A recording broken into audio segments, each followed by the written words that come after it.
Welcome to Bone, Stone, and Obsidian, a Dark Sun podcast. I'm your host, Robert. And I'm Jesse.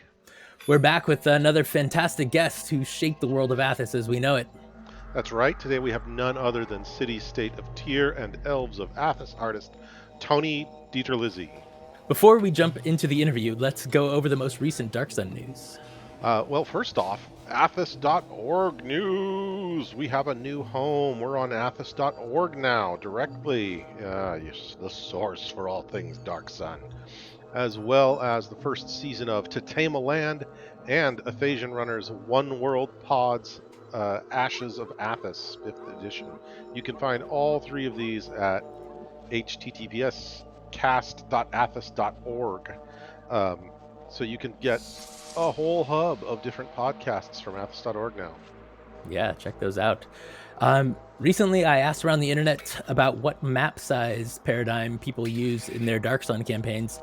The results were that almost 50% of people use the original scale, about 27% use the 4E scale, which is about 2.5 to 3 times bigger than the original scale, and about 10% use June's enlarged scale, which is about 6 times the original. And then 15% said they used some variation, although most of those variations were just like some variation of the original. So the original, has over 50%. What do you use for your games, Jesse? I usually use the original scale, but I have been known to flex things a little because while there's a bunch of things out there that present, different versions of the continent or the globe of Athos as a whole, I often will take my campaign and just run off the edges of the map and expand and see what's out there if I want extra room. So I'll start from the original map or from the revised 2E map, and then if I need extra room for some reason, I just start going off the edges and populating it from there. There you go. Yeah, that's how to do it. Yeah, it's interesting to note that these folks who use like June's enlarged scale 6 times the original, I mean, that's a lot of walking for your PCs. But that has concrete effects on your game because, like, if you're using the original 2nd edition rules, using powers like teleport and wormhole is more expensive if you have to go further. Yep. Yeah, I've not had a whole lot of like teleportation, but recently I had there was a psionic power from, I think it was from the Mystic, but it was only like you could only like, it's like a mile, so it's not that bad, but it was really interesting how the players used it. Like they used it in interesting ways, like like set up little wormholes and just like moved a bunch of equipment and a bunch of materials and stuff. It was oh fun. yeah, that's a thing that often comes up when I'm thinking about mid-level gameplay in Dark Sun is, okay, the PCs are going to start traveling and they're going to go to other city states and they're going to try to get into the city while avoiding checks for contraband. And if they've got dimension door, phase, teleport, stuff like that, then what do the Templars do to stop that sort of thing? Or do you have some city states like Realm that might just have basically open borders because enforcement is so lax? Yeah. And I think, even though player characters are obviously common to us because that's what we play with, the average person is not teleporting in and out of the city. So Right. I don't, unless they have a specific reason to think that someone is coming in to do something, they probably, in my estimation, don't really have a whole lot of stuff preventing that. Now, into like the palace or whatever, for sure, there's definitely going to be some prevention. Oh yeah, no doubt. But you could certainly get like an interesting adventure out of some sort of reverse heist where a thief with a wild talent for teleporting or phasing is robbing the various noble houses, and they hire the PCs to figure it out. Who's doing this, how are they getting in and out, and how do we stop them? And once you've examined a couple of the sites, it's like, okay, they didn't come through any of the doors or windows or anything like that. Obviously, they're teleporting. So how do we find out where they're going to go next? And then how do we stop them when they try to arrive and then catch the guy? And that, of course, is a great job for someone who does a lot of clairsentience. Yeah, for sure. And while teleportation has not been an issue, the one issue that is popping up in my game right now is Windwalk. So I've got a high-level druid, and they're windwalking everywhere, which means like they get anywhere, within within 60 miles of tier in like minutes. I think we calculated it, and the movement speed with Windwalk is 60 miles an hour. Mhm. So so they're On hauling. the original map, that is very fast. You're going to cross that in no time. Yeah, yeah. They haven't abused it yet, so it's not Well, been bad, but right. As soon as they do, they're going to run into something like a magical sandstorm or the right. cerulean storm. Something, yeah. Well, on with the news. Yeah. Let's see. A Thasian Survey Project just released number 15, Schult Island, and number 16, Lake Island and Break Shore. These are great for DMs, both in terms of giving you a sense of what different areas in Athos are like, and also in expanding your descriptiveness. If you decide, I want to use this, I'm going to send my players there, and now I have a really concrete idea of what this place is like. Yeah, Adam also posted the expanded random encounters, but this time for the Sandy Wastes. And interesting, if you go look at that, there's several different encounters. One of which is called the Ginger family, and or the Jinda family, and that was written by Teos Abadia, 20 years ago or whatever. And then the guy John from Blue Box RPG just said the other day, he's like, I'm using that, and like last night it was in his game. So that was super cool to listen and to watch the show and see how he used that encounter. So definitely go check out that Blue Box RPG. What was it? The Sea of Dark Sun is their actual play. Yeah, with their cosplay and everything, right? Yeah, So, yeah. really committed. Let's see, there's several articles have been re-released from the Sands of Athos number 6 netzine, including a spell, a kit, and a new creature. So another little bit of pushing the edges of your game in order to expand it in small ways. For sure. There are a ton of great conversations going on at the arena at athos.org forums. Really too many to list here, so just go check them out if you haven't been there in a while. The arena is fantastic. It really is, the public forum for debate and fist fighting for all of the fans of Dark Sun. There's a reason it's called the arena.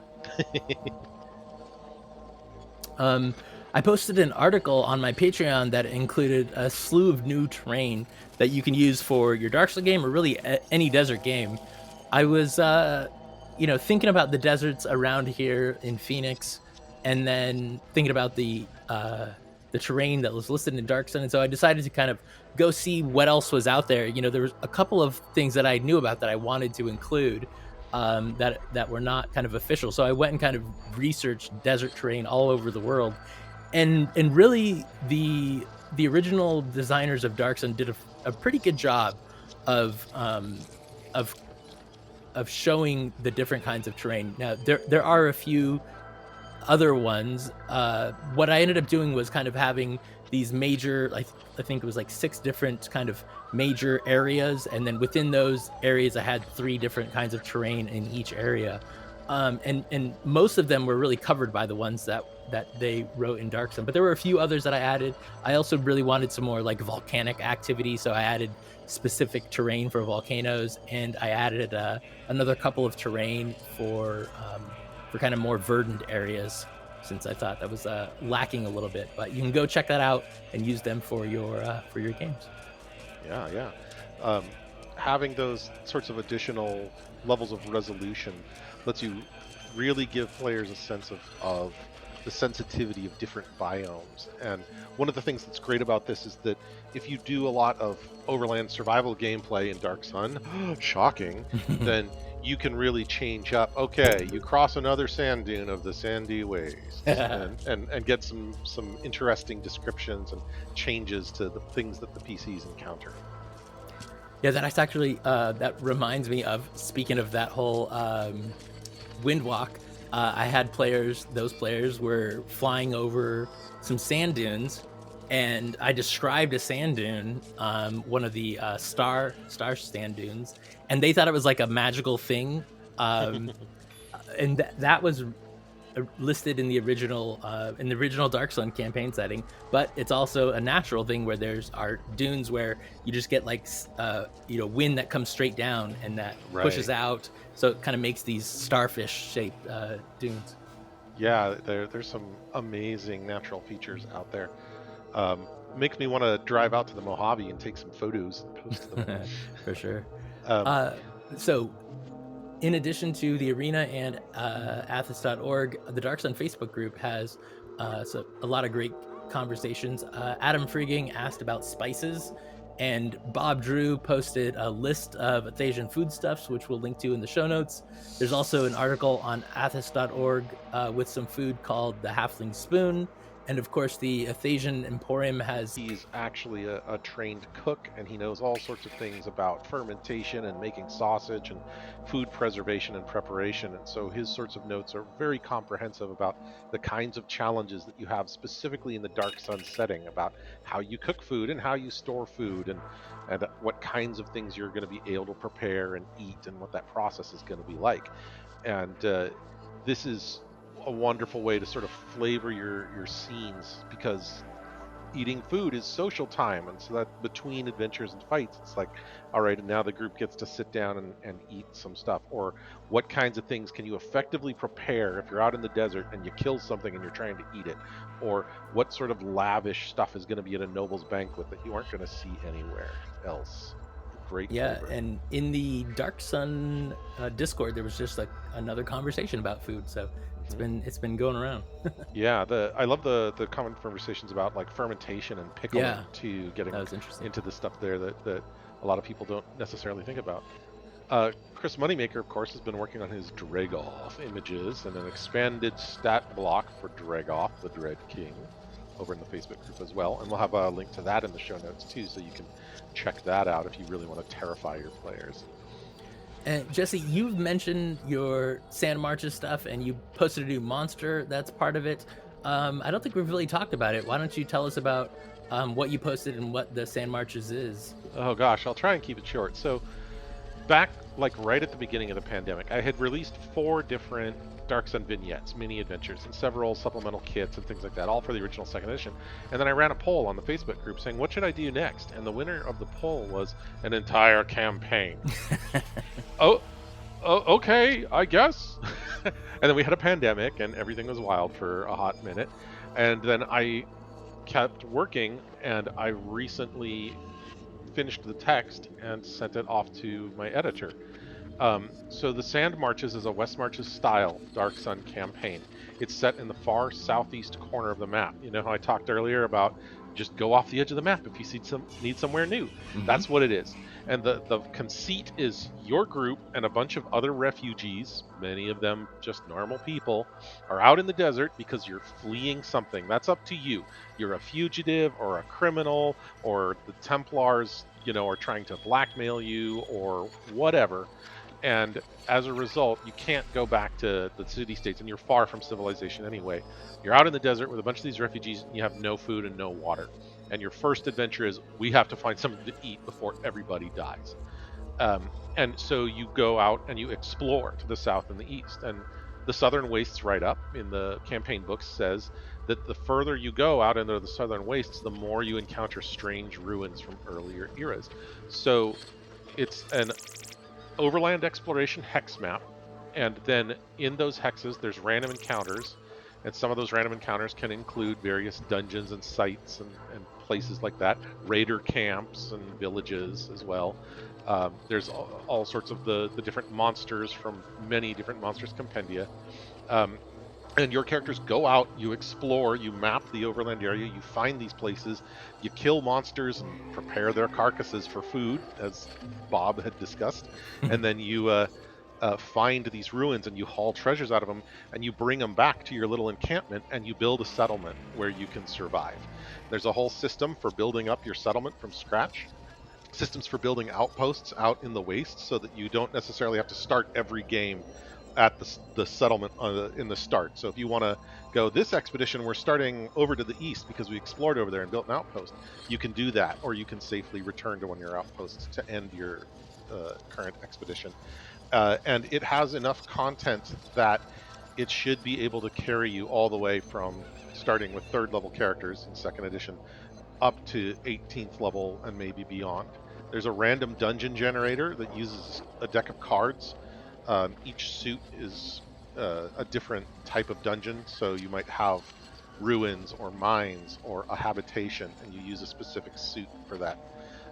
And you deal out the cards in order to figure out what the rooms are. And the rooms have different geomorphs that you connect together, and counter tables to roll what lives in the dungeons, treasure tables, traps, secret doors, things like that. So you can very quickly generate small dungeons with this. And if you want a more complex dungeon, you can do stuff like, oh, I have a mine, and then when the players get here, a cave breaks into this room, and now it switches to using the cave cards, Nice. things like that. Um, and then it is all designed with the idea that you play it in the West Marches style. So you get a bunch of people who want to play, and they make a bunch of characters, or you use the pre-gens that are provided with it. I made 20 pre-generated characters. Half of them just use the core Dark Sun rules for second edition, and then the other half use all sorts of stuff from across 2E that fits into Dark Sun, kits and special proficiencies and things like that, unusual weapons from combat and tactics. Um, and you have an expedition. You go out, you explore, you encounter things. Maybe you've set a goal because you're like, we heard a rumor from a trader that there's a village off to the southeast, and we want to find it. And you go and you try and you find it, and maybe you do, maybe you don't, and then you go back, and then next game session, whoever's available to play forms up, and you have a new expedition. So you don't necessarily have to have the same players every time. You don't have to worry Hmm. about juggling everyone's schedule all the time, and you can have a large base of players. If you're like, well, only 5 players are playing tonight, but I have 15 players on the roster who are champing at the bit to play, and they can go in different groups, they can mix and match who goes out, they can use character trees from the Dark Sun rules to switch up which characters they're playing. And the idea is that everyone contributes to building up the settlement and building the map of the area, but you will have individual stories and tell the tale of, oh yeah, we found a dungeon over here and we weren't able to get through this door. And then another group's like, well, we got a thief who's really good at opening locks, so we're going to take a crack at that, or what have you. I hired a bunch of artists to provide interior artwork and had it all sort of themed like Baxus and Brahms style in the original black and white flip books. And I got super lucky and got an amazing color cover that was provided to me by David Markuski, who's a game artist and designer, that I was doing some back and forth with one of his game designs, and he happened to have a study piece that he had painted of a desert landscape, and he's like, I'll just give it to you. Wow, So that's awesome. um, yeah, so it's off into the editrix's hands, and she will get it back to me after she's done wrestling all the words into submission. And then I do final layout and the last couple pieces of art, and then it goes over to athos.org for general release. Currently, it's at 364 pages, so it's pretty juicy. Yeah, when I had the opportunity to take a look at it this morning, and I looked at it and was like, "Holy cow, 365 pages!"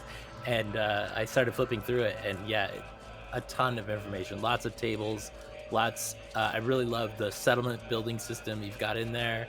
Mhm. What are sort of like the overarching themes and any story that you can touch So on? Sand Marches is very story light because following in the West Marches tradition, the story is supposed to arise from the sort of encounters that the players have, many of which are random. But there are some specific sites in the desert that you will encounter, and those often have histories of their own about how this place was destroyed or how the current inhabitants came to this location.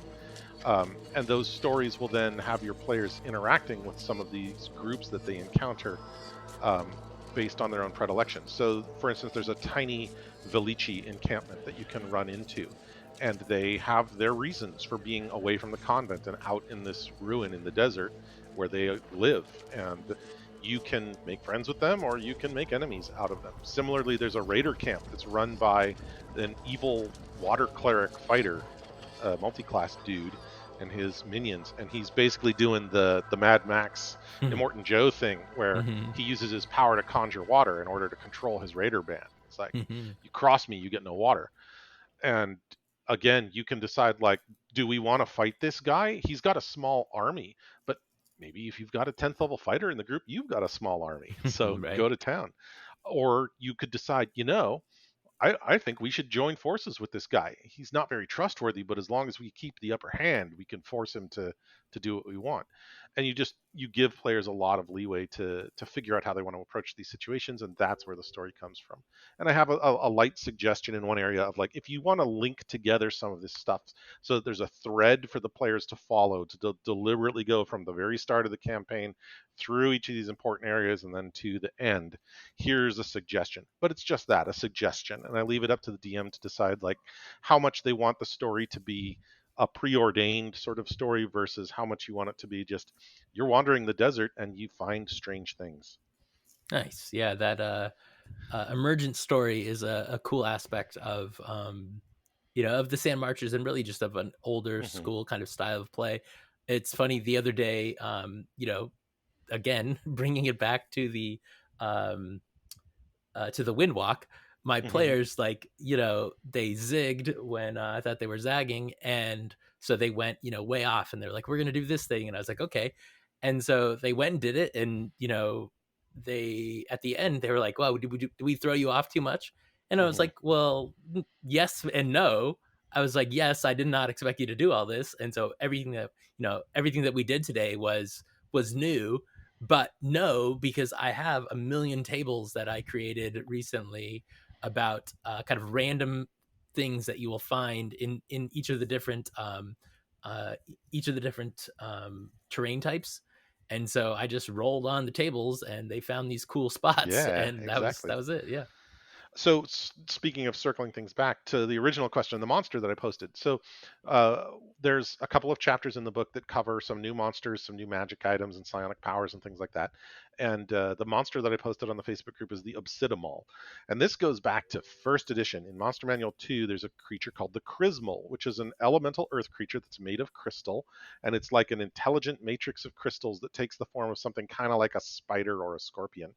And I thought, okay, Dark Sun has a lot of monsters that are twists on creatures from other places. The way that they have like greater elementals or elemental drakes and things of that nature. And I thought, okay, so or especially golems. Hmm. What if I take a twist on this elemental earth creature because elements are a big deal in Dark Sun, and I say, okay, it's like a Chrismal, but it's obsidian, and I just ran with it from there. And so this is this black translucent stone obsidian scorpion like creature, but it's made of rock. And Chrismals and Obsidimals, by extension, are neutral evil. They're pretty intelligent. They have psionic abilities. They're hard to hurt.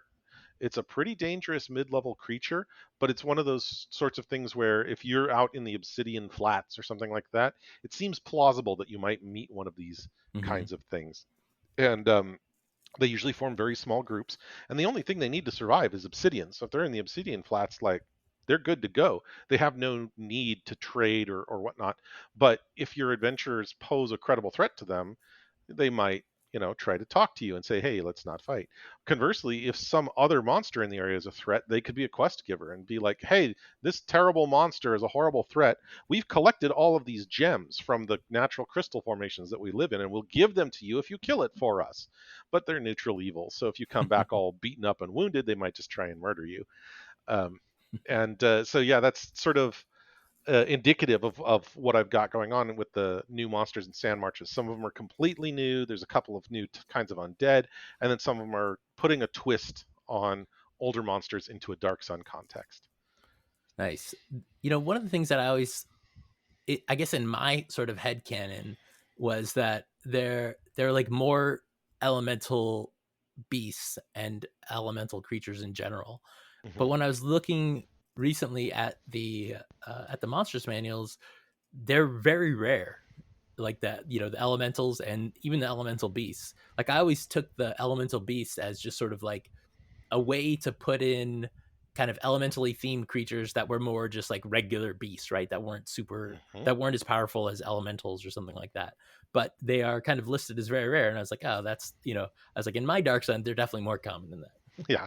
With Sand Marches, one of the things that I did is I went through and I made a master list of all the monsters that appear in Dark Sun based on the comments in both the original box set and later in Dragon Magazine and some of the supplements and so on.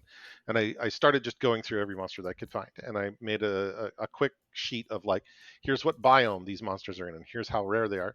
And then when I started building the random encounter tables for the sand marches, I broke up the map into regions. And I'm like, okay, this region is kind of low level sandy wastes, and this region is a high level salt flat.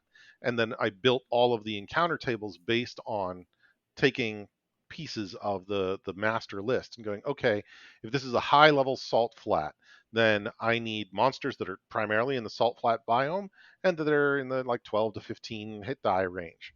What can I use? And then in the, since you have a bell curve when you're rolling 2 dice on an encounter table, the more common monsters are in the middle and the less common monsters are at the ends of the table, the top and the bottom. And then I usually go with higher rolls are better. Is just a general like Better for who? principle, so it's easy to remember. There are in second edition, of course, there's cases where that's not true, like if you're a psionicist. But I go, okay, high rolls are good. So if you roll a high roll on an encounter table, it's more likely to be something that could be positive to the players, a critter Mm, that's friendly or finding a natural resource. And if you roll something that's really low, it's much worse. A critter that is higher level than other stuff in the area. And hmm there's some little guidelines in Sand Marches too about when you first enter a new region, the first time that you have an encounter, it's more likely to be just like with trails or spore or remains or something like that. So your PCs have a hint about what they are going up against in the area mm, that they've entered, and nice. you can be like, "This is too tall for us. We should get off this ride." So are with some of those encounters being, not necessarily creature encounters, is that something you've kind of worked in general into the encounter tables, or is that specifically for when they just come into the area? So when you first enter a region, your first encounter should typically be a like signs of what's here. Give the Hmm players a little bit of a hint so that they don't just immediately run into something awful and all die. hmm Because as as much as it's like there's a vast uncaring world out there and there are many terrible things that will eat you, we have 4 hours or 6 hours or whatever to play an entertaining game. And if we sit down for an hour and make characters and then immediately everyone dies, it's like, I guess, I don't know, I'm going to go watch some nature documentaries, guys. Thanks. So, so I give the players tools, but they have enough rope to hang themselves. If you find these tracks and your ranger is like, this creature is, a mid tier beast and it's kind of intelligent. And the party's like, no, we can hang. All right, hmm that's on you. hmm If you did not bring a ranger or someone who has wilderness survival skills, that is also on you. nice. um, so the way that the encounters work in Sand Marches then is that each region has its own encounter table, and the encounter tables list these are the sorts of things you can find. It could be a monster, it could be a location, it could be a random dungeon, it could be a fixed dungeon. So like there are several dungeons that you'll run into, or ruins, more to the point, and even some villages, and they're not placed on the map. You'll find them while you're wandering, and then when you randomly encounter it, it says place it on this hex. So every time you play Sand Marches, it's going to be a little bit different. You know that you're eventually going to run into this village somewhere in the southeast, but you're not sure exactly where. It's going to be in a specific region, but you don't know exactly what spot in that region. And There's also a rule that I called looking for trouble. So random encounters in D&D are usually just sort of like we are spending a lot of time traveling. We're trying to get from point A to point B, and a random encounter is something we don't want because it's going to slow us down and eat up our resources, and maybe even kill some characters. So random encounters tend to be infrequent. In Dark Sun, it's usually like you roll once in the middle of the night, and on a 1 on a D10, you get a random encounter. But in the beginning of Sand Marches, you're deliberately looking for encounters. You're going out Mhm. looking for trouble because you got to kill something and eat it. Mm, So I introduced a rule that says if your PCs are looking for trouble, then they are deliberately like going back and forth across the hex that they're in, trying to find some sort of thing. And mhm. when you do that, you automatically force a roll on the encounter table. Oh, nice. But you can only look for trouble in a given hex once. So Mhm. you can roll into a place, guarantee that you find something, fight it, kill it, eat it, and then continue exploring and see what else you discover when you get into the next hex over. Um, and it also means that like if your PCs are hurting for better weapons and armor and things like that, you might go into an area that's you know at your level or below your level even, and then just start looking for trouble all through the region until you randomly find a ruin or a dungeon, and then explore that and see what kind of treasure that you can get. Since there's a random dungeon generator, you can find all kinds of ruins and dungeons in addition to the ones that are pre-written. And it means that there's no guarantees. Like, there are some magic items and treasures and things in the various dungeons, and thanks Rajat99, there's also suggestions about what to do if you want to run a really low treasure style game, because some people like that. Hmm. And you get most of your stuff by just going out and finding ruins and exploring them, and then hauling the treasures out and bringing it back home. And what you get is what you get. I rolled on the random weapon table and we got a +2 Alhalak. Well, give it to the gladiator because he doesn't take a proficiency penalty. um, and That, I think, really heightens that sense of the scarcity that's going on in Dark Sun, because you're hauling out whatever you can find and putting it to the best use that you can. There's no guarantee that you're going to eventually get a +3 long sword and a +4 suit of studded leather armor. You don't know. You take what you get and you use it to the best of your abilities. That's awesome. Um, well, we are running to the end of our recording time here, so let's Okay. finish this up. We've talked about Blue Box RPG. They are continuing to play Dark Sun on Twitch at 3 p.m. Pacific. You can find them at twitch.tv/blueboxrpg. And last night, they just gave out a signed copy of Dragon's Crown, signed by Richard Baker himself. It was kind of new in the shrink. He opened it just to sign it. Pretty amazing. And they gave that away. So some that's lucky watcher of their show got that. Yeah, and then Owen Edwards over on YouTube has a Dark Sun Mysteries of Athos game going on as well, where his heroes are en route to Balak to engage in some trade and some training and probably other problems. For sure. All right. Well, let's now get into the Tony DiTerlizzi interview.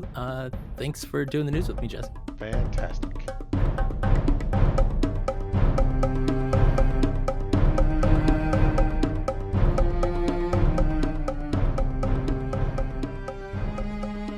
We are here now with Tony DiTerlizzi. Tony, welcome.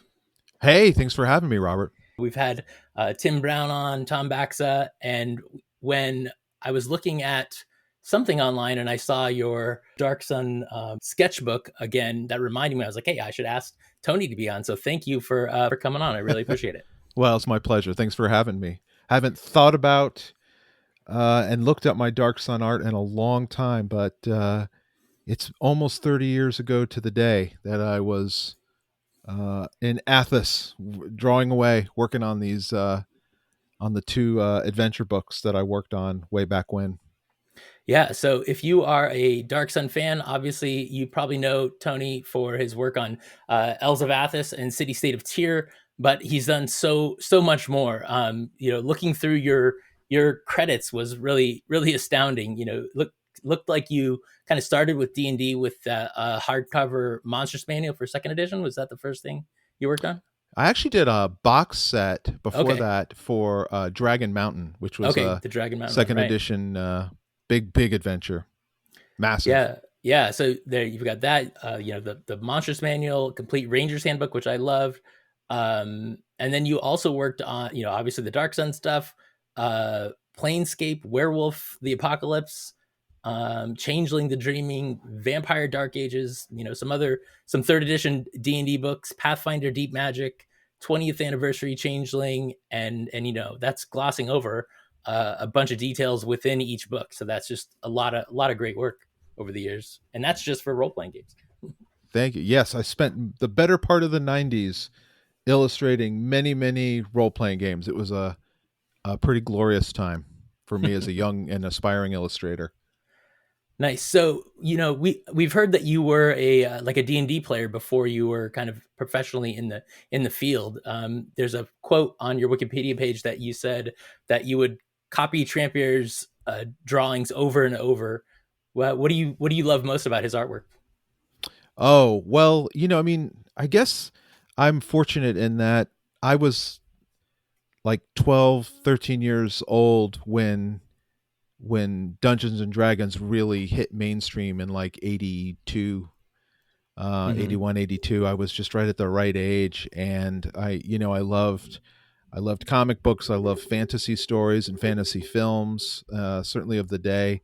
And Dungeons and Dragons really was just hit the spot for me. It was such an awesome game, and I was a gamer and a fan right from the beginning.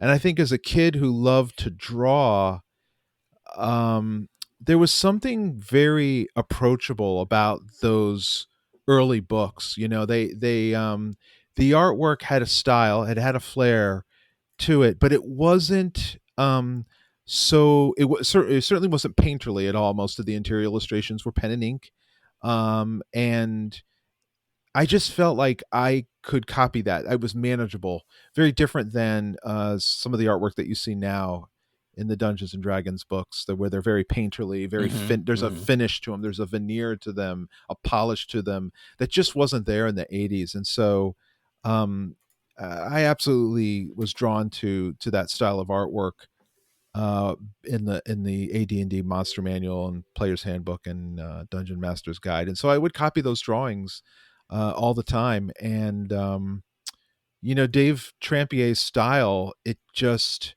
was so bold, it was just so graphic. There was just something about it that really spoke to me. I guess it's like any fan of any artist. There's just certain um, elements to the art that really strike a chord within you, and you find it visually appealing. And his work always did that for me. Definitely, yeah. He's a classic one for sure. So how did you get started with D&D? I I went to art school in the late '80s, early '90s, and I really wanted to be a children's book author and illustrator, but I needed time, and I needed to learn a lot more. I grew up down in South Florida, so it's really tough to get children's books published from South Florida because I think it's really hard to get children's books published in South Florida now. Yeah, But I certainly in that time period, the center of publishing is New York City, and I really needed to be in New York City to do that. So when I graduated um, art school, I reconnected with a bunch of my old friends, and so even some of my high school friends, and we started playing Dungeons and Dragons, and we were just playing the old second edition rules and having a blast. And we would play these marathon games. It was just it was a golden time. I had the stress of graduating school and having student loans that were due, but there was something about hanging out with my friends on a Friday night or a Saturday night and just playing D&D until the wee hours of the morning. Literally just eating Domino's pizza and hmm, drinking Mountain Dew and having amazing adventures that just kept me going. Just really was something I looked forward to every week. And my friends at the gaming table were the ones who really encouraged me to submit my art to TSR. They felt like I was technically good enough to do it, and which was also a bolster to my confidence because going to art school in the late '80s and the early '90s, the prevalent work for commercial artists back then was probably editorial art for hmm, magazines. hmm. So that was like the golden prize, was to illustrate for Playboy or Rolling Stone or Esquire or Vanity Fair or Entertainment Weekly. Those were the where the best illustrators were getting published. And I created a portfolio of editorial styles, submitted it to all these magazines, got nothing but rejections. So I was definitely feeling down and out at that time, and was nervous about submitting a portfolio to TSR.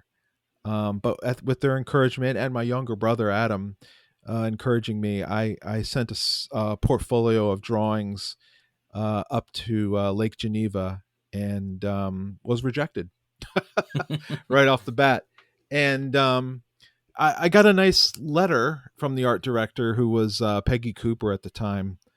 Um, anyway, I couldn't. The letter, and I wish I had it still, but the gist of the letter was that we really like your art, but we have no work for you, kind of thing, and Hmm. keep sending us samples, and keep working at it, or so, it was something to that effect. It was like a mixed message, you know what I mean? Yeah. So I didn't quite know what to make of it. So I called, Hmm. and I was totally scared, totally terrified, but I thought maybe she could answer this question for me. And so I called to ask what I needed to do, like what was lacking in my portfolio Hmm. that they would reject me. And this friendly woman answers the phone with this amazing, Milwaukee, Minnesotan accent, which I can't do. Um, but she just said, you drew a bunch of monsters. Like, nobody's doing anything. You just sent us all these drawings of Hmm. monsters. We need like adventurers. We need them finding treasure. We Hmm. need them fighting the monsters. I literally remember that she's like, we need them doing daring do and stuff like that. Uh-huh. She's like, do you think you could do that? I was like, yeah, I can do that. And I said, I'll have them to you like in 2 weeks. And so 2 weeks later, I sent her some more drawings, and she said, "Okay, these aren't bad, but there's no backgrounds. There's no sense of where they are, what they're doing. Oh yeah, of course, they should be in dungeons." Or so in another couple of weeks, I sent them more drawings. Now the thing is, my drawings at that time were okay. I mean, I had talent. I'd been drawing since I was a little kid, but compared to what they were publishing, it was okay. It wasn't like mind blowing. But the thing was, every 2 weeks, when I said I'd send some artwork to her, it was Hmm. on her desk. Hmm. So she realized, oh, this guy makes his deadlines. Right, right. He says he's going to do something, and he does it, and he delivers it. And that was the bigger part of the equation with working for TSR during that time. Was obviously talent and ability was key, but if you weren't making your deadlines, you were no good to them, Sure. because at the end of the day, they're just printing books. That's what they're doing. They may be um, components for playing games, but in essence, what you're publishing is a book. And Hmm. so you have printing deadlines, you have distribution deadlines, you have shipping deadlines, et cetera, et cetera. And so if you blow a deadline and make the book late, you're costing them money, and you're Right. screwing up their schedule.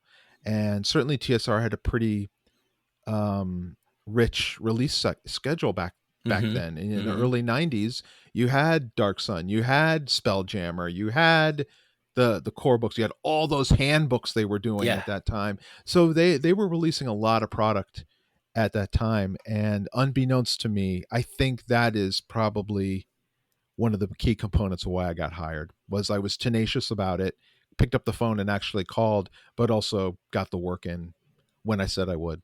Yeah, for sure, for sure. And I mean, looking at all that stuff, I haven't taken a look at the Dragon Mountain, but I mean, just looking at that Monstrous Manual for second edition, that's a thick book, and you have all the art in it, or most of it, No, I think I did a little over a third of it. a I third was of it. Okay, supposed to it's a do lot. all of it, but it was too much and the deadline was too short. I couldn't There was no way I'd be able to get all the art done in Hmm. time for it. I just couldn't do it. I still had my day job when Mm. I did the Monsters Manual too, because I had done Dragon Mountain. I had moved back in with my parents after school, so I was literally living at home and drawing the art for Dragon Mountain at my mom's, and in the kitchen table that I grew up at, where I copied Dave Trampier and David Sutherland and Earl Otis 10 years earlier. Nice. So I was unsure how, whether I'd get a lot more work from them, or if this was kind of a one and done, or maybe once a year I'll get work. Like, I didn't know how any of that, the scheduling worked. Hmm. So I kept my day job because I just was unsure whether I'd be able to afford to like move out or quit or do this thing. So I guess that would have been the only way I would have been able to fully illustrate the Monstrous Manual, but it was just as well.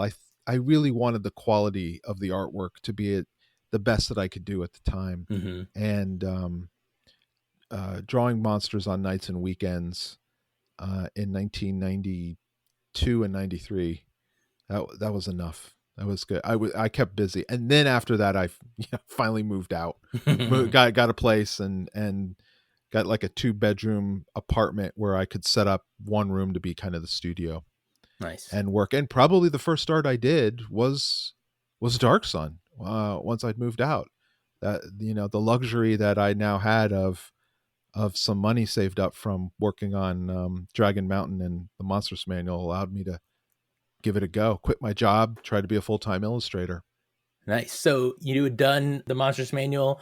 How did you actually get involved with Dark Sun? Was it just like, hey, we want you to draw this, or like how did you get involved there?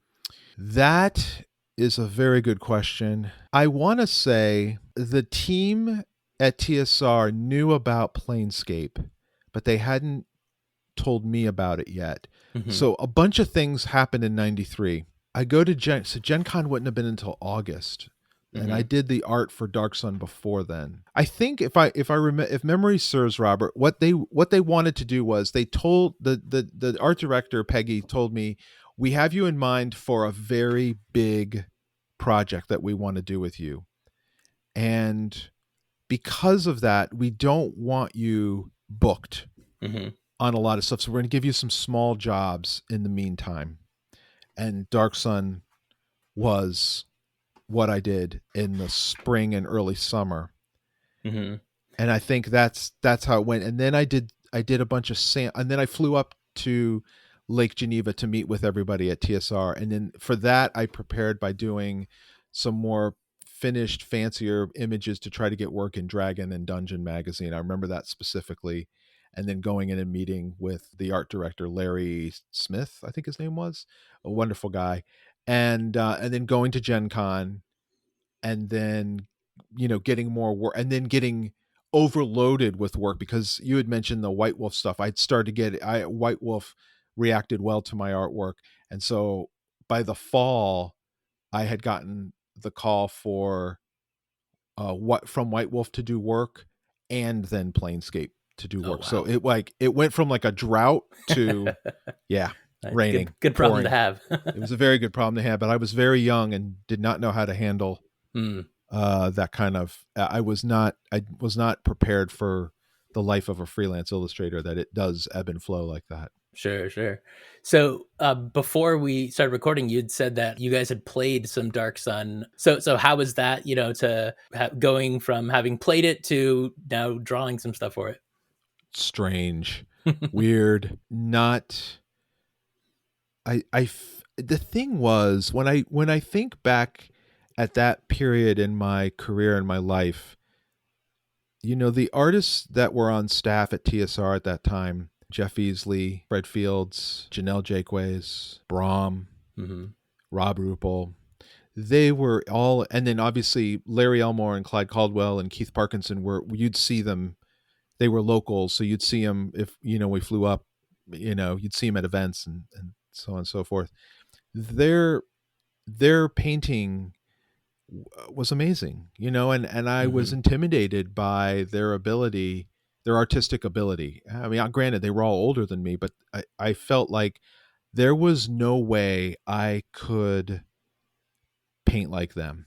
I just, I was 23, 24 when I started working for TSR. I just, Hmm. I really focused on the art styles and the artwork that spoke to me. And that would be, obviously I'm a huge fan of Brian Froud, and Arthur Rackham and all the golden age children's book illustrators like Edmund Dulac and Heath Robinson and those guys. And being a heavy metal fan of the magazine, I loved, Jean Giraud, Mobius. So I when I think back to working on Dark Sun, I think of Brahms' amazing cover paintings matched with his amazing pen and ink work Yeah. in that campaign box, and thinking, I can't, I'm not as good as that. I'm not going to be able to do it, but I'll give it my best shot. I'll do the best I can.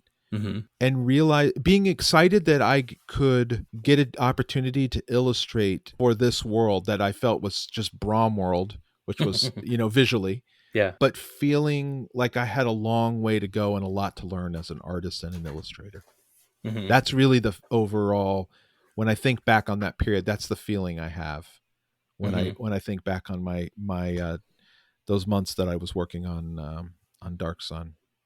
I felt more confident in the monster manual or monstrous manual for some reason. I think because the artwork was that I was creating was so different from the typical artwork that they were using. And they had great Hmm. illustrators. I mean, they had, I want to say maybe Mark Nelson worked on it and Tom Baxa. They had great illustrators on the monstrous manual. It had kind of a comic book style to the art, and mine was definitely striving for that old turn of the century kind of brown and dirty, Yeah. style. Hmm. My I not many of my characters were hitting the gym. Most of them were either kind of slovenly and fat or skinny and spindly, and I just thought those were more interesting shapes to draw and reflected my own physique.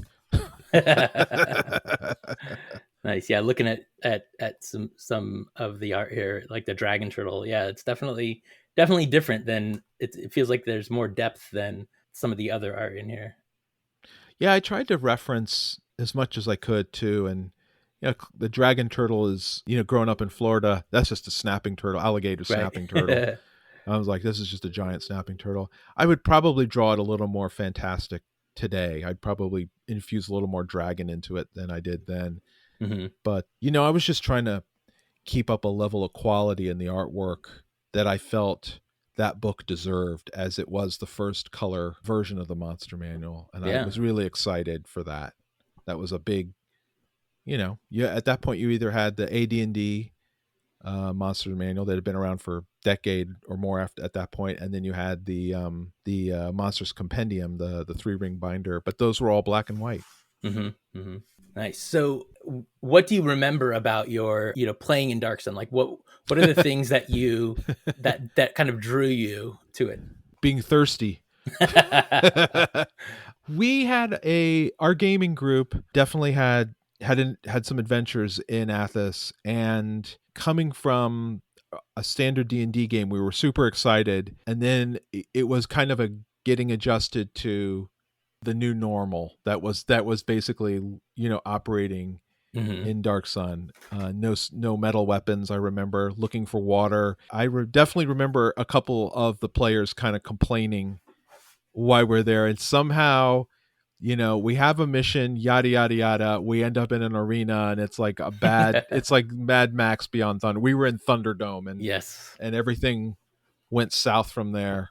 And but we had a great time, and you didn't have a multiverse. I mean, that's what it was, Hmm. but there wasn't that kind of understanding amongst all the gamers, certainly amongst pop, your average pop culture aficionado, that, oh, Dark Sun, Hmm. Ravenloft, Hmm. Spelljammer, these are all part of the Dungeons and Dragons multiverse.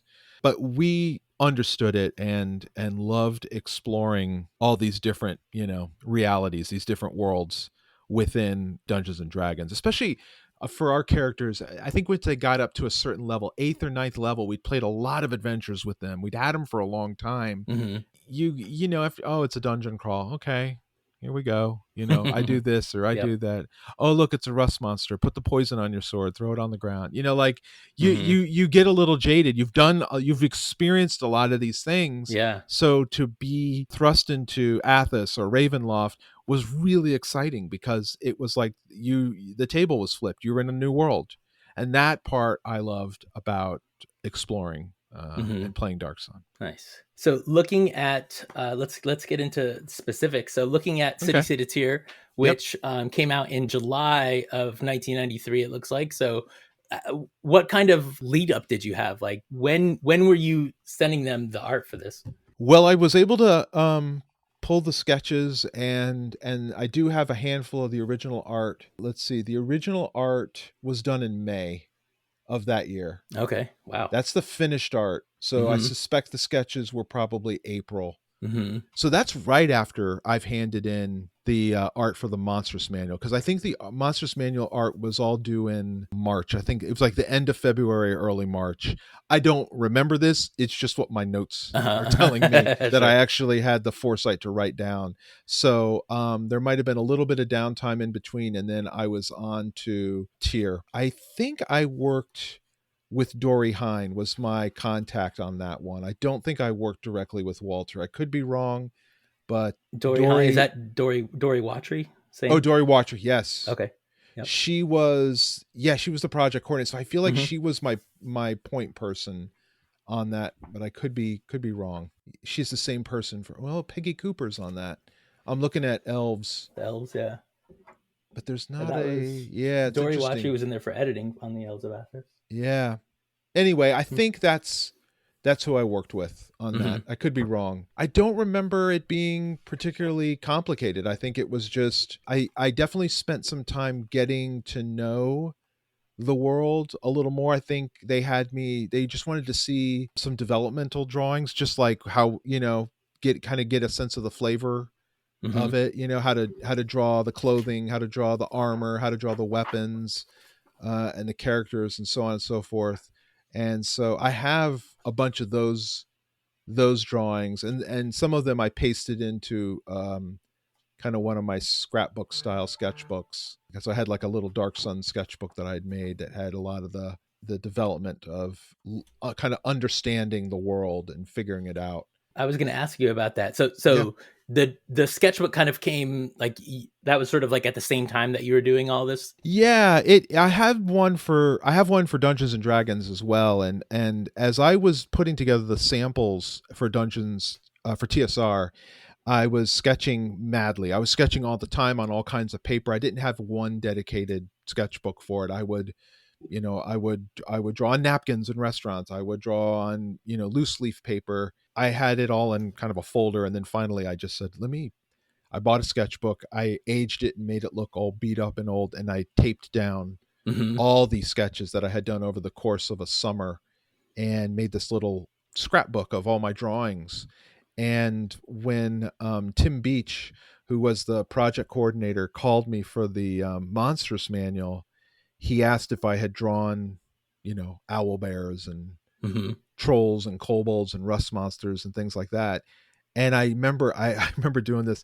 I just put the sketchbook in a FedEx box and just overnighted the sketchbook to him. Nice. And he called like the next day and was like, "Oh my god, like this is like this is amazing. Like we want to, So I kind of created the same thing for Dark Sun, and because I didn't know how long I'd be on Dark Sun, I Hmm. didn't, so this one got pretty full. It's probably a little, maybe about halfway. Yeah, I'd say it's about halfway full. And it's sketches and, color laser copies of finished artwork, and it looks like most of the notations are just copying text from the books. Hmm. But it's just a way for me to understand not just the characters and monsters and stuff that I was drawing, but also kind of the aesthetic of the world itself, of Hmm. Athos. Yeah. And so it was it was something I would do, like on nights, after I'd work during the day or whatever. I would kind of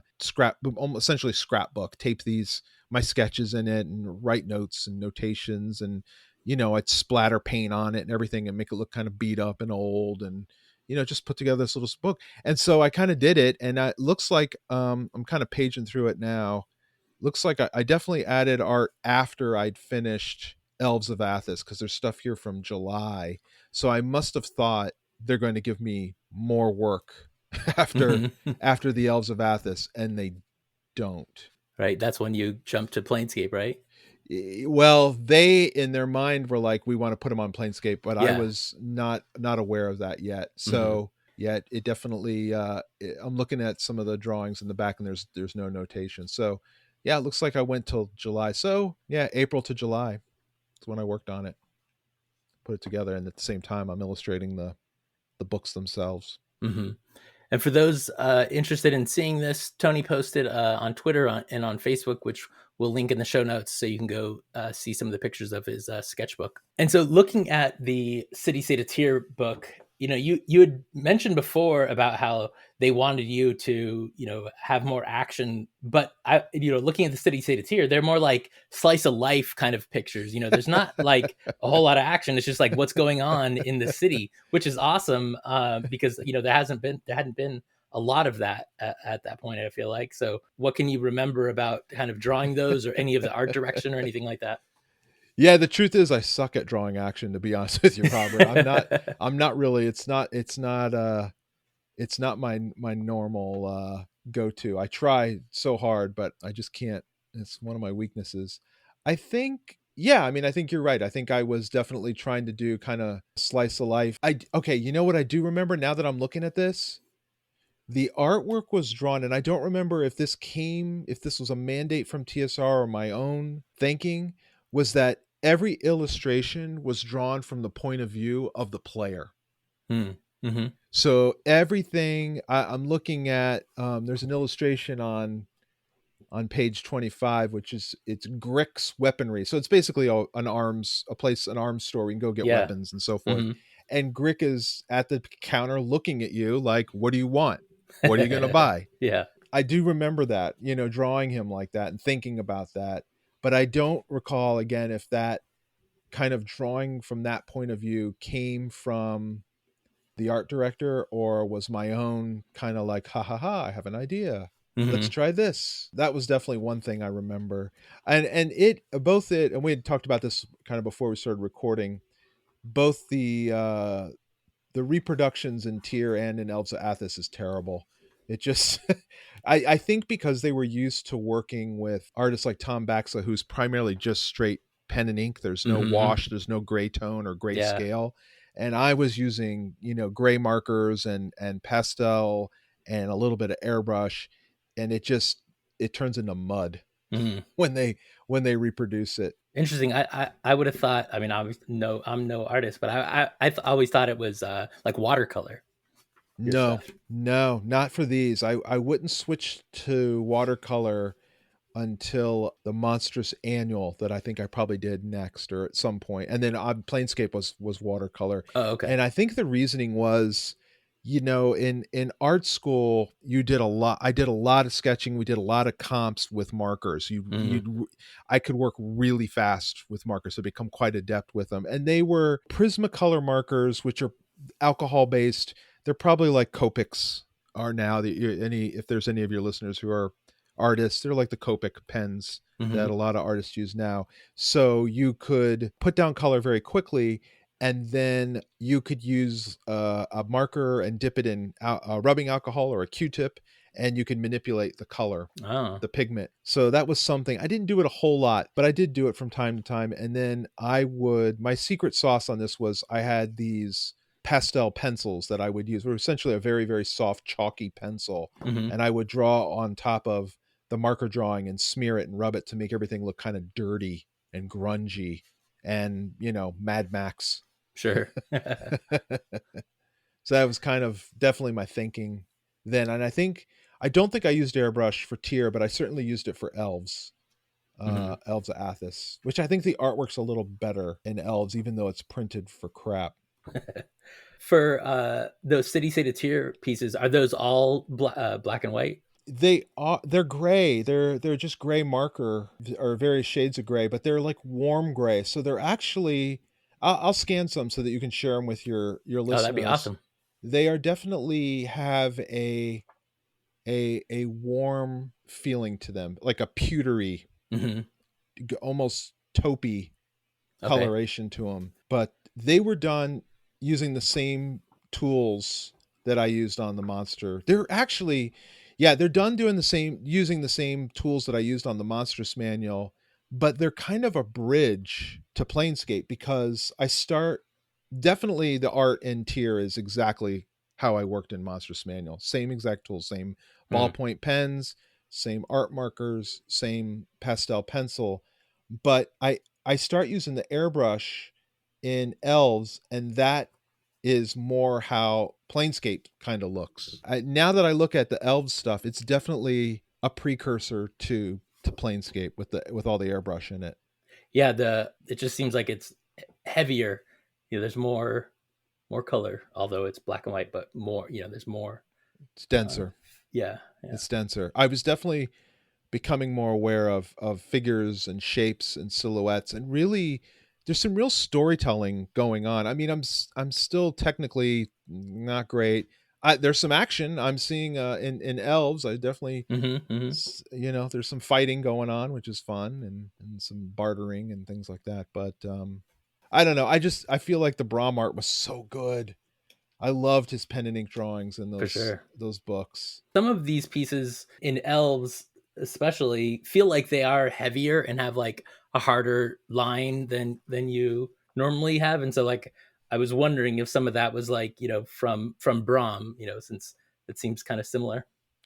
No, I think yeah, so I think what I was doing was I was kind of tracing around the line and marker. That's Mm. a my guess is that I probably had seen somebody else do that, and I'm guessing it was probably William Stout, who I was very much into Mm-hmm. at this time. He was primarily a dinosaur artist, but Bill had worked on comics and movies and all kinds of amazing album covers and all kinds of amazing things. But his dinosaur art was really really inspirational to me. I loved his dinosaur art, and so I suspect I was looking at his art when I was working on these. I was certainly thinking of Mobius, but I also think there's a little bit of Nausicaa in these. I definitely was thinking of the Studio Ghibli animation style, Mm-hmm. and you can see bits and pieces of it where it feels a little animated in the execution. I see that. I see a little bit of Arthur Adams too, especially in the women. The faces, I think, is definitely an attempt to kind of draw like Arthur Adams, his comic book work and his expressions. He's such an amazing draftsman. So when you were doing Elves of Athos, like, did you read the book, or did they just send you briefs, or like? They send you briefs. Mm-hmm. Yeah, they just send you briefs. Mm-hmm. Yeah, you wouldn't get the book. They would just tell you we need it this and we need this to happen and we'd like to see this, and you'd send them sketches and they'd give you notes on those sketches and then off you'd go. Mm-hmm. Aside from kind of looking at Brahm and Bax's stuff before, how did you envision Dark Sun? Like, what allowed you to sort of draw this in this way? I think it was just trying to deliver what I thought diehard players of the world would want while giving it some character and some real storytelling, Mm-hmm. inspired by the Arzak and the comics of Mobius and Studio Ghibli films and Mad Max. I think those are things I thought of Yeah. while I was illustrating these, and what I would hope to convey in the artwork for the players. And the other thing I really love about Elves of Athos is the map, because Yeah, around the map, of course, there are some color pieces by you yeah, of some of the different tribes. yeah. How did you kind of go about, making each tribe different? Robert, I think they sent me reference for those, and I wish for Mm-hmm. the life of me I had it. I really do. I maybe I do have it here somewhere. I do believe there was reference probably from like a National Geographic Okay. for some of the attire of some of these tribes, but I think they Mm-hmm. were like, don't make it exact. Do things with it and change it around and make it make a fantastical version of these tribes. Yeah. That's my guess, or that's what I recollect. Mm-hmm. And yeah, I wish I had the reference that was sent to me on those, and like I said, I may have it here somewhere. They're interesting as I look at them now, and I think I have only one of these color. I think I That's what I was sold. just going to ask you. Yeah. Yeah, I sold the artwork. Part of back then, part of many of us illustrators, we made our living wasn't just the published work. Was you go to a convention and you'd sell prints or the originals of the art, and that's Yeah. also how you helped pay the bills. Mm-hmm. And so with this Dark Sun art, it looks like I sold a few of the black and white stuff over the years, but the color stuff was gone quick. Mm-hmm. So somebody out there has it, and it's not me. I have one color piece here, and let's see which one it is. Water Hunters. I have the Oh, original nice. from that. So Awesome. it's on an 11 by 14 Mm-hmm. sheet of paper. I used thin laser paper because it held the marker really, really well. The thinner the paper, the better it held the alcohol based ink. Mm-hmm. And these, though, however, were something I would do in years to come. They would be inked, and then the ink drawing would be laser copied onto another sheet of paper that would then be colored. Mm. So I have all the Interesting. original pen and ink drawings, but I only have one of the color pieces Mm-hmm. that I saved over the years, which I should scan it and post it. You're giving me ideas, Oh, Robert. I would, yeah. I mean, I would buy prints of that, and I'm sure other Dark Sun fans would too, for sure. What do you remember about that piece, like that creature? I mean, that definitely, you can see the Nausicaa Valley of the Wind. You can really Mm. see it in this critter. It looks like the Omu from that. And it's interesting. They all have circles behind them, Mm-hmm. which I'm thinking, I was thinking of the Dark Sun logo, but also very Norman Rockwell in his Yeah. Saturday Evening Post covers, with kind of you just using a graphic element Mm-hmm. behind them. They look like Monster Manual. Like it Yeah, looks like it's totally. something that you would have seen in the my art for the Monsters Manual. It's very Definitely. much kind of that vibe with a little bit of what's to come in Planescape. Mm-hmm. For Um, sure. it's kind of, like I said, it's kind of a hybrid of those two things. I remember some of the, feeling pretty good about some of the drawings. The let's see what tribe they are. The Night Runners. I love this one because the male elf is pouring poison all over his blade. Yeah. Just kind of cool. Get to show what kind of character he is. I really like your also. So I just noticed it in the Silver Hands one, which is on the top on the left hand side there. You gonna show a little bit of the background Yeah. uh, uh, of their fort, which you also drew in the book. I think there's a good picture of it. Like, do you remember anything about like the style, like how you decided about the style of the buildings and stuff like that in that Oh man, see, you're picking one? at my Achilles. Our architecture was, I just felt I was really lousy at architecture. And of course, then I get on Planescape and it's nothing but architecture. Right. I feel like everything in these Dark Sun books looks like an extension to Jabba the Hutt's palace. Totally. It Yeah. just Yeah. looks Yeah. like something that would be on Tatooine. Uh-huh. So if you look at it's on page 63 of the Elves of Athos book, Okay, let's is take a the look. other part of the Silver Hands. That's where you get the whole walls and everything. Oh yeah, there it is. Yeah. Yeah, that looks totally like right out of Star Wars. Yeah, yeah. And then there's the big dark sun. I was just not confident drawing architecture yet, and I wouldn't be for years to come, but I could see it in my mind. I just wasn't very confident in rendering it. But yeah, there I am drawing it. Looks like a Lego house.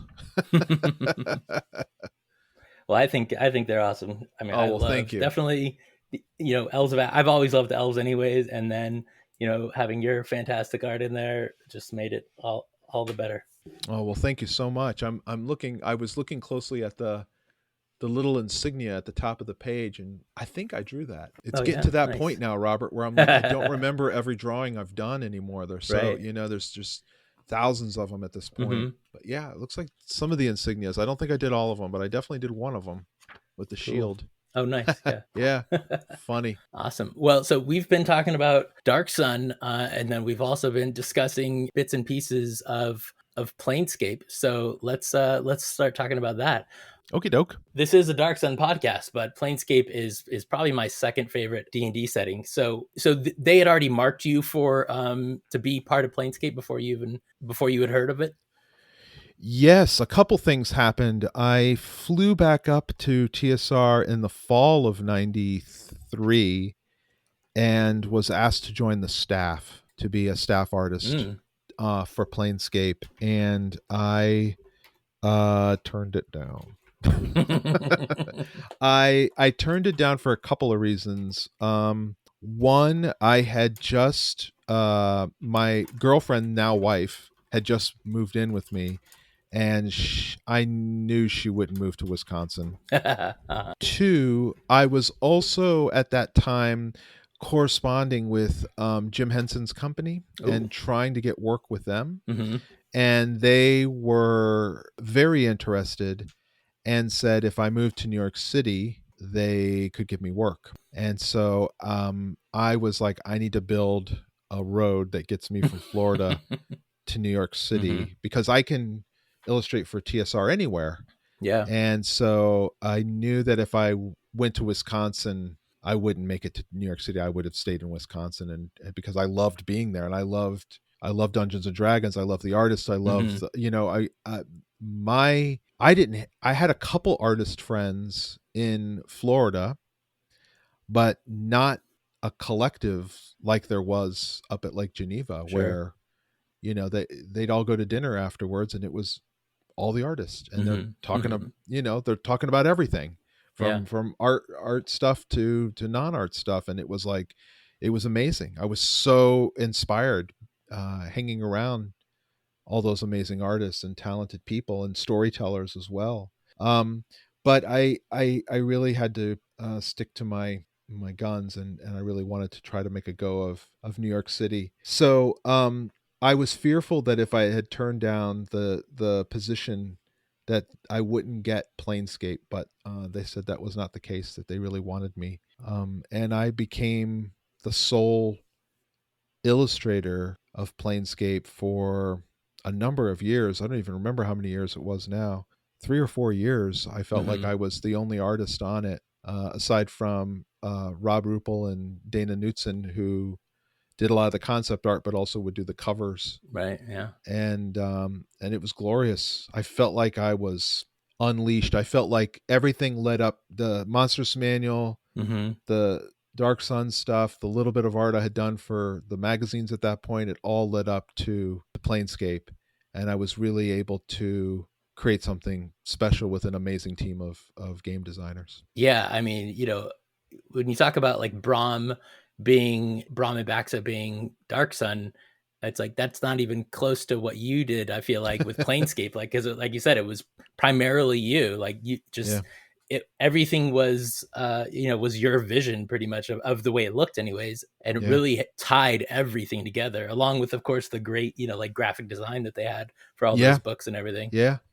We had a great, I remember that meeting when I flew up, having a meeting with Zeb Cook. I mean, Zeb was there. He was the main game designer on the line at its launch, and Dana Knutson was there, and Rob Rupel. Rob was going to be the cover artist. Dana had really concepted a lot of what Planescape would look like. He Mm. had a lot of concept art, and Don Murin was the designer. And if I remember this in the right order, again, it's evident in certainly in the Monstrous Manual, and very evident as I page through these Dark Sun books. You know, at that time, most of the interior art in a Dungeons and Dragons product was in a box, Mm-hmm. Mm-hmm. right? You put it in a box, and the box is sometimes it was a narrow column that Yep. took up a column of text, or the bottom half of a page, or in the Monstrous Manual, like a little index card size box, but everything was very in a box. Yeah. And you had an amazing conflation of things happening at once, which is you have a young artist in me who's dying to take the training wheels off, open her up, and really see what I can do Mm-hmm. with. And I think working in Dark Sun and working in the shadow of Brahm and what Brahm had created, I knew I was never going to be better than Brahm, because he was so talented. He'd been doing it for such a much longer time than I had. But I didn't have that with Planescape. I was Mm-hmm. going to help set the tone and the look of Planescape. So that's one thing. I was super excited, super driven, ready to just really show what could what a gaming book could look like on the inside. Mm-hmm. But on top of that, and I remember this, I don't know when they switched and started laying the books out in Quark, but I remember Don Murin talking about text wrap, and it was now it's we don't even think about it, but Yeah. in 1993 that was a big deal. That you can do what? You can make the text wrap around the art. Yeah. You mean we don't have to put it in a box? Mm-hmm. We can have the art the monsters kind of ripping across the page. We can have spells being shot across the page spread. We can have buildings popping up from the top or the side, or all this kind of stuff. And we just got so excited. Everybody was so excited. And here's the thing: all the upper management and the mucky mucks were all focused on Birthright. They were not focused on Planescape. Hmm. They had slid all their chips onto Birthright, thinking this is going to be the next big thing, and I understandably so. But I think not having so many cooks in the kitchen meddling with Hmm. it, we were like left to kind of just go do our thing, That's awesome. and we just let loose and had a blast. And I think it came through in the books that we made. Hmm. I was really proud to be a part of that team. Yeah, they are beautiful and amazing books. It's interesting and kind of sad when you look back at some of the stuff. Ben Riggs wrote a book. Oh gosh, I can't remember the name now. But it was basically about the last days of TSR Yeah, essentially, yeah, and he ended up with like a lot of numbers from I don't know who sent them to him, but he got like actual hard numbers of like how many of all the Dark Sun books sold. He yeah, had like a complete list of that. He didn't have complete lists of everything else, but one of the things was that like Planescape just really didn't sell that well, which is horrible because it's anybody that was there at the time. Most people love Planescape, and yeah. so it's I'm glad I was there at the time. I'll just say that. And it's an amazing setting and just amazing art. I recently ran a campaign of that, not really a full campaign, but several levels we played through Sigil and stuff. And looking at the books again, just kind of brought me back to high school. Just love it. Yeah, yeah.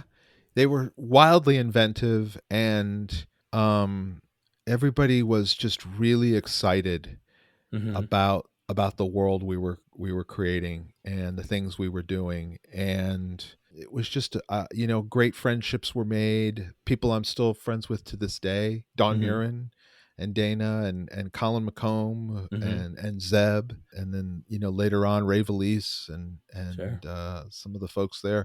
It was just a great moment, a great time. And I really felt by the near the end, when TSR was starting to kind of collapse and fold in, it definitely got uneven and was frustrating and Hmm. sad. But I felt like at that point, for me, in the late '90s, by then I was ready to move on. Hmm. And um, and and we'd moved to New York, and I was starting to get work in publishing and setting up contracts for my first children's books. So my I was coming close to achieving my dream job. And but I don't think, to this day, any of the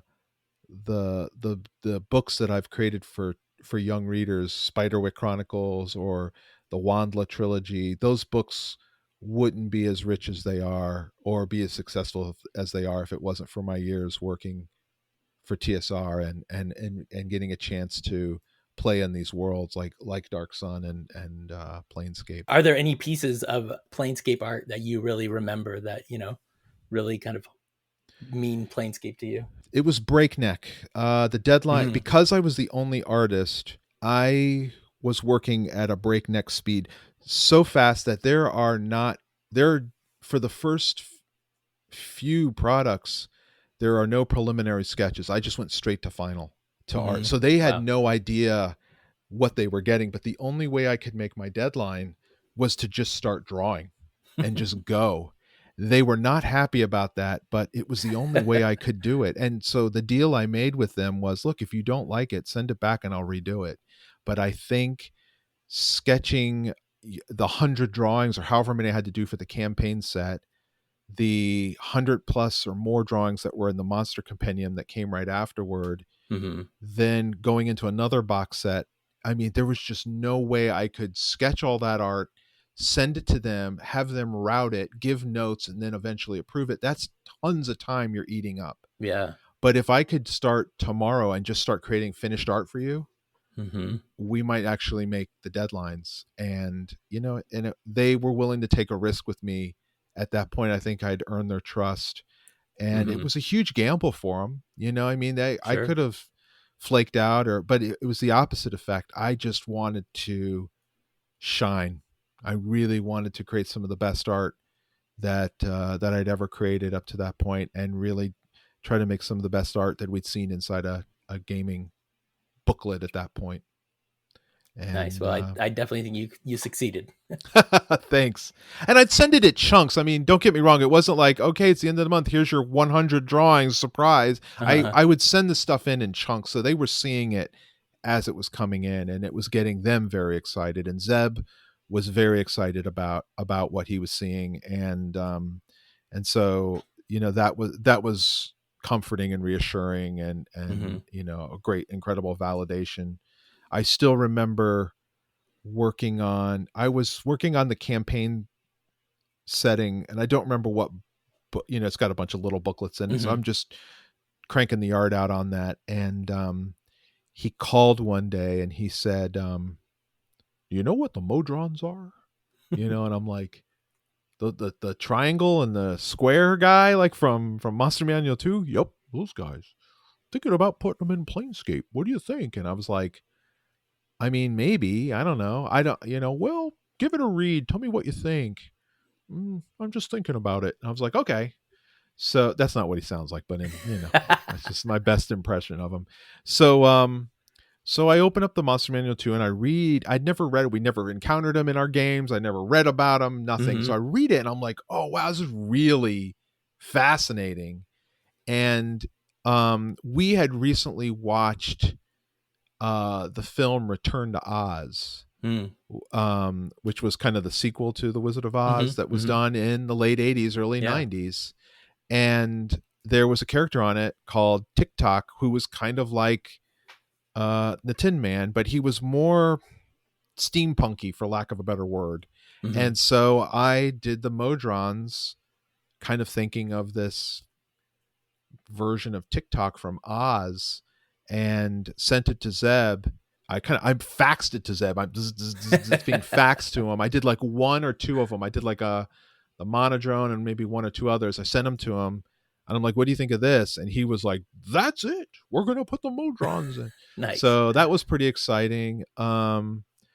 Getting to figure out what tieflings look like for the first time. Yeah. That's pretty Yeah. exciting, kind of figuring all that out and being a part of that, a character that, is still our class of character or race of character that's still embraced to this Yeah. day. That was kind of fun. That's kind of neat when you put your stamp on something and you help develop something and it's still embraced to this day. That's a real testament to the team of people I was working with, Yeah. and how exciting that was.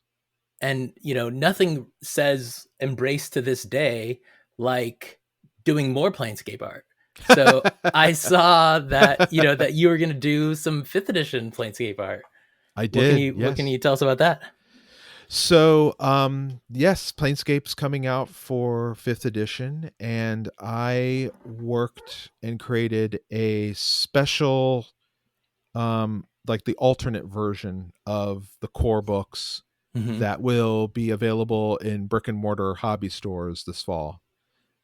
I did the DM screen, did a full DM screen, which is kind of a greatest hits slash Sergeant Pepper's Lonely Hearts Club Band album cover of like Planescape characters. Yeah. If you're an old school Planescape gamer, you'll recognize a lot of familiar faces. And designed the book covers for the books and the slipcase. Oh wow, that's awesome. So I think the image that we've seen that's been out there is for the DM screen. So I'm excited to see those other images. Yeah, I hope you like it. Oh yeah, I I will hope you definitely like it. be buying that. Definitely Awesome. thinking about all the fans who have been so amazing over the years, and that's really why when they called with the job, I was excited, but it was the worst possible deadline and Mm. time. I was deep in a picture book that my wife Angela had written that had to get done, and we have um, the Spiderwick television series in production and the Wandla television series in production. Oh wow. So I had a lot going on and a lot on my plate, but I really knew that it would be really meaningful to the fans who have been fans of Planescape for 30 years, and I really wanted to be able to do something special for them. Hmm. And that's really why I, you know, really burn the midnight oil and put in the extra hours. And WotC, to their credit, or Wizards of the Coast to their credit, was really good about accommodating my schedule. At first they were like, I don't know if we can do this, but then they were really terrific about it and giving me the time I needed to make something special. But yeah, working late nights and at a breakneck speed definitely felt like it was the old days again. Except I'm just not as fast as I used to be.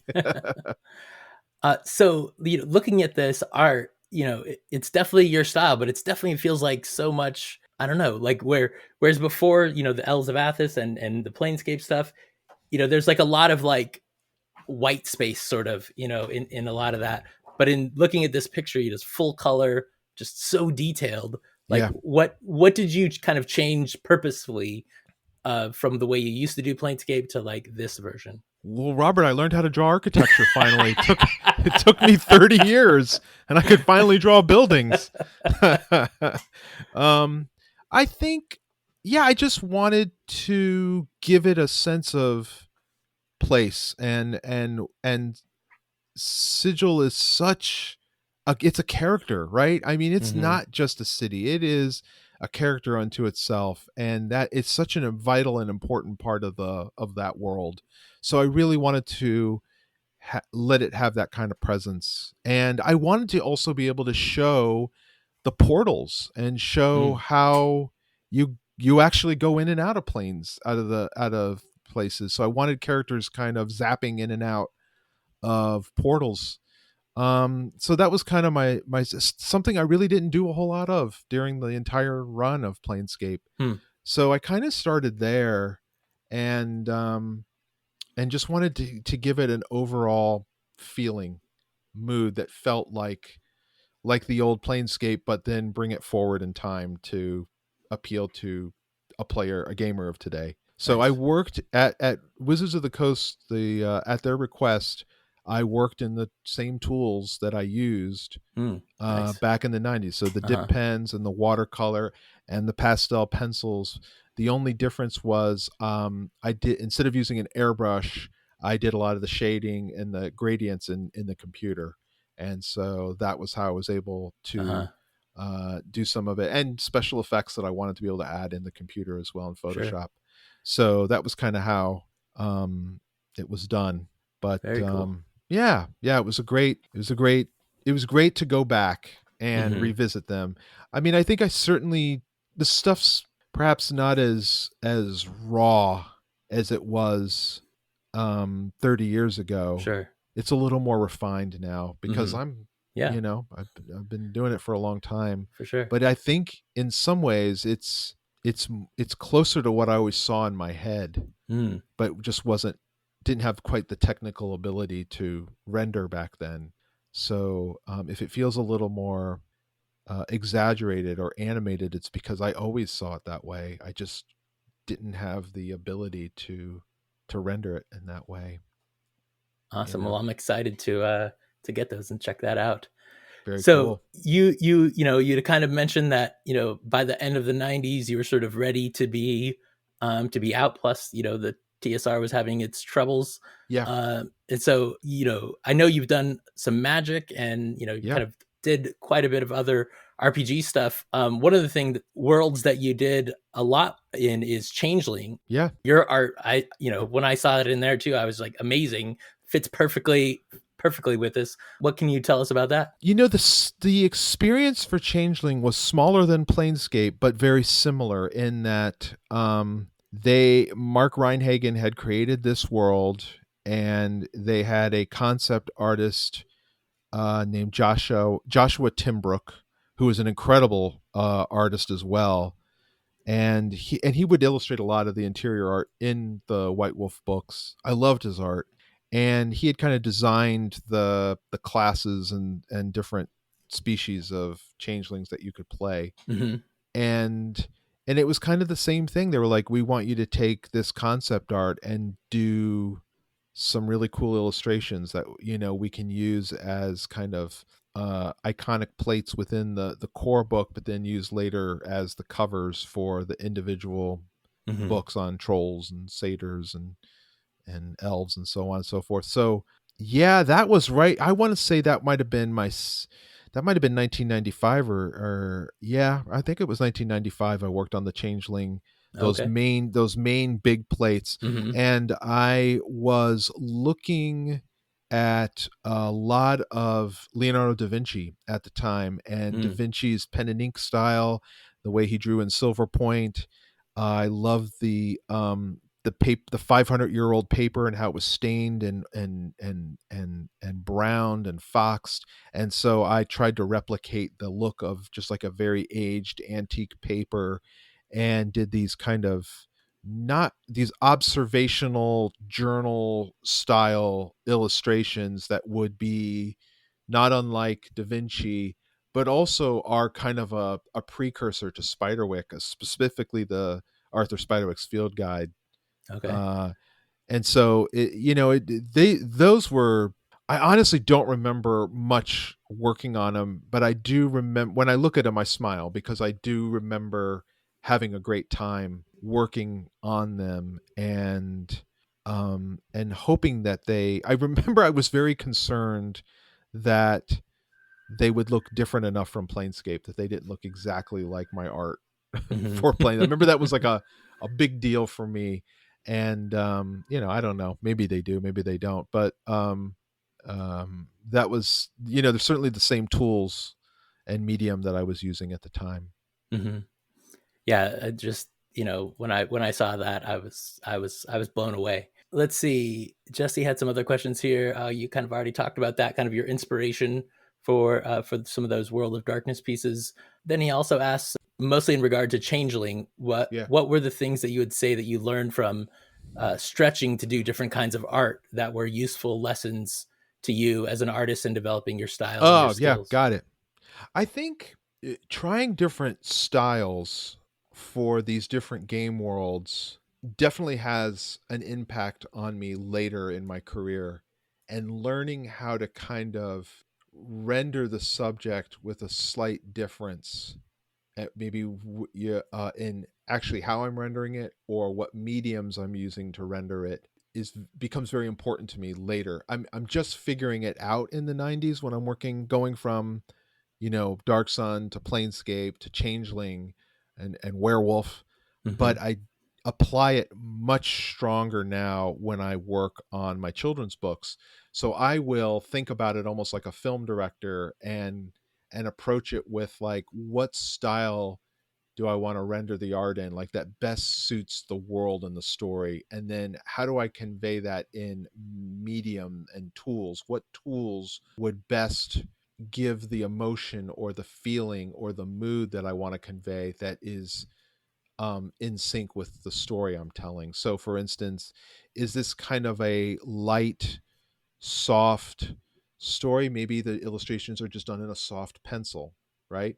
Is it more edgy? Is it more dangerous? Maybe it's pen and ink, right? So Hmm. using the tools and thinking about how the medium can help convey the visual presentation and the feeling of the story. I'm learning how to do that in the 90s and through those years, and certainly switching gears from Planescape to Changeling, or Planescape to Werewolf, is helping me start to think in those terms and in those ways. Hmm. Or then switching to Magic, which was very painterly. Yeah. I hardly did any line work in Magic, whereas all my work up to that point was primarily line work with a little bit of tinting on it. Hmm. So it's definitely me evolving as an artist, and honing my skills and my craft, but it's also starting to think about how do you want to convey this. If you were a musician, say you're a guitarist, is it an acoustic guitar or is it an Mm. electric guitar? Yeah. Oh, it's an acoustic guitar. Is it a 12 string? Is it a 6 string? Is it a ukulele? Like all those, you can play all those instruments, but each one kind of conveys a different mood, and it's not much different with an artist going, I want to paint this is going to be a very rich lavish oil painting, or this is going to be a very loose splattery watercolor, or this is going to be an ink drawing with a little bit of wash, you know. And so that's definitely my takeaway from those years of switching gears and working in the different game worlds, especially in the later part of the 90s. You've mentioned that sort of like, it sounds like you already had the idea of like working in children's books kind of early. Yeah. I sort of lost track of you kind of at that time, when you've kind of moved away from D&D, and I didn't have Yeah. kids at the time. Yeah. But I've got kids now. They're 7 and 9. And so I Nice. feel like we're just about to kind of get into the Spiderwick stuff and all of those. I was actually listening to the Dragon Talk episode that you were on, talking about Kenny the Rabbit. And so I was like, oh, that sounds fantastic. So I went and got the box set. Should be here any day. So I'm going to read that with my kids soon. That makes me happy. Not that you bought my book, but that you're going to read it with your kids. That's awesome. I feel like that's how you foster a love of reading. Yeah. Is this shared experience with an adult, and especially your parents, and especially your dad. That's really cool. Yeah, I'm excited. And we've read like all of like the kids D&D books so far that have been out. And yeah, I'm sure we're going to get right into the Spiderwick Chronicles when they're maybe a touch older. I because that's had sort of like, I'd heard about it and I knew you were one of the authors, and I went and looked at the movie, right? There was a movie out, and so I went and looked at that. I was like, oh, maybe the kids and I can watch that, and I watched the trailer, and I was like, I don't think they're quite there yet. But yeah. Another year or two. Cool. Yeah. So what are you working on now? What's kind of your most recent release? The picture book that I had mentioned earlier that Angela wrote is about a very cranky book that does not want to be read. And she came up with this over the pandemic. And I thought it was such a amazing idea that I really got to work on it closely with her. And we finished it last year, and it's getting ready to come out this fall. So we're very excited about that. Very cranky book. A very cranky book. So I'm very excited about that. We have the Planescape 5th edition will also be out this fall. And then I don't have release dates for the Spiderwick television series that'll be on Disney Plus, but that's coming. And the Wandla animated series is coming out on Apple TV Plus, and that's coming. So I've been busy, and it's been great. It's been a great time, and I'm busy now writing my next chapter book, and I'm feeling inspired and super excited.